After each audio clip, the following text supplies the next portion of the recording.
S, ಇನ್ನು ಆವಾಗಲೇ ನಾವು ದೃಶ್ಯದಲ್ಲಿ ಗಮನಿಸ್ತಾ ಇದ್ವಿ, ಶಿವರಾಜ್ ಕುಮಾರ್ ಕೂಡ ಅಂತಿಮ ದರ್ಶನವನ್ನ ಪಡೆದಿದ್ದಾರೆ. ಜೊತೆಗೆ ಆ ಒಡನಾಟವನ್ನ, ತಂದೆಯ ಅಪಹರಣದ ಕಾಲದಲ್ಲಿ ಏನೇನಾಗಿತ್ತು, ಯಾವ ರೀತಿಯಾಗಿ ತನ್ನ ಕುಟುಂಬದ ಜೊತೆಗೆ ಎಸ್.ಎಂ. ಕೃಷ್ಣ ಅವರು ಗಟ್ಟಿಯಾಗಿ ನಿಂತಿದ್ರು, ಧೈರ್ಯವನ್ನ ಹೇಳಿದ್ರು ಅನ್ನೋದನ್ನ ಕೂಡ ಅವ್ರು ಮಾತನಾಡ್ತಾ ಇದ್ರು.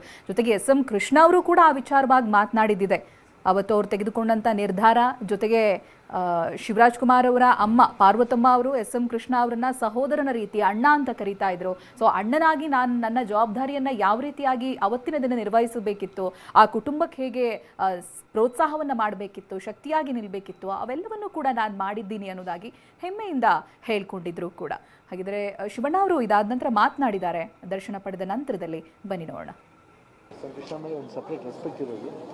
ಯಾವಾಗಲೂ ಐ ಥಿಂಕ್ ಅವ್ರು ಯಾವಾಗಲೂ ಹೇಳೋರು ಈ ಥರ ಒಂದು ಸೊಫಿಸ್ಟಿಕೇಟೆಡ್ ಸಿ ಎಮ್, ಇಲ್ಲಾಂದರೆ ಒಬ್ಬ ಮನುಷ್ಯ ಸೊಫಿಸ್ಟಿಕೇಟೆಡ್ ಆದರೆ ಹೆಂಗಿರ್ಬೇಕಂದ್ರೆ ಎಸ್.ಎಂ. ಕೃಷ್ಣ ಅಂತ ಇರಬೇಕು. ಶಿಸ್ತು ಅವ್ರು ಮಾಡೋ ಕೆಲಸದಲ್ಲಿ ಇರ್ಬೋದು.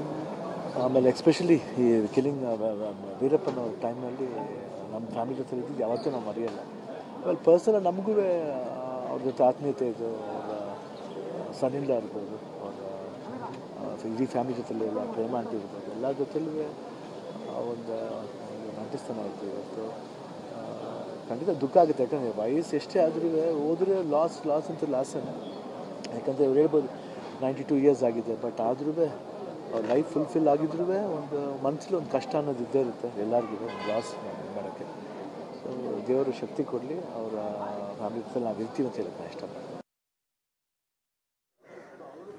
ಇನ್ನು ಗಮನಿಸಬಹುದು ಶಿವಣ್ಣ ಅವ್ರು ಮಾತನಾಡಿದರೆ, ಜೊತೆಗೆ ಈ ಕ್ರೆಡಿಟ್ ತಗೊಳ್ಳುವಂಥ ವಿಚಾರ ಬಂದಾಗ ಅವ್ರು ತುಂಬ ತಮಾಷೆಯಾಗಿ ಅದನ್ನು ತಳ್ಳಿ ಹಾಕ್ತಾ ಇದ್ರು. ಯಾವ ಬೇಸರನೂ ಇಲ್ಲ ನನಗೆ ಈ ರಾಜ್ಕುಮಾರ್ ಅಪಹರಣ ವಿಚಾರದಲ್ಲೂ ಕೂಡ, ನಾನು ಯಾವತ್ತೂ ಕ್ರೆಡಿಟ್ ಬೇಕು ಅಂತ ಅರ್ಜಿ ಹಾಕಿಲ್ಲ ಅಂತ ತಮಾಷೆಯಾಗಿ ಅದನ್ನು ತೇಲಿಸುವಂಥ ರೀತಿ, ಎಲ್ಲವನ್ನೂ ಕೂಡ ಬಹಳ ಸ್ಫೂರ್ತಿಯಿಂದ ತಗೊಳ್ಳುವಂಥ ರೀತಿ ಬೇರೆಯವರಿಗೆ ಅದು ಮಾದರಿಯಾಗಿರುತ್ತೆ. 65 ವರ್ಷಗಳ ಸುದೀರ್ಘ ರಾಜಕೀಯ ಜೀವನದಲ್ಲಿ ಪದ್ಮವಿಭೂಷಣ ಪ್ರಶಸ್ತಿ ಕೂಡ ಘೋಷಣೆಯಾದಾಗ ಹಮ್ಮು ಬಿಮ್ಮು ಯಾವುದೂ ಕೂಡ ನಾವು ಅವರಲ್ಲಿ ನೋಡಿಲ್ಲ.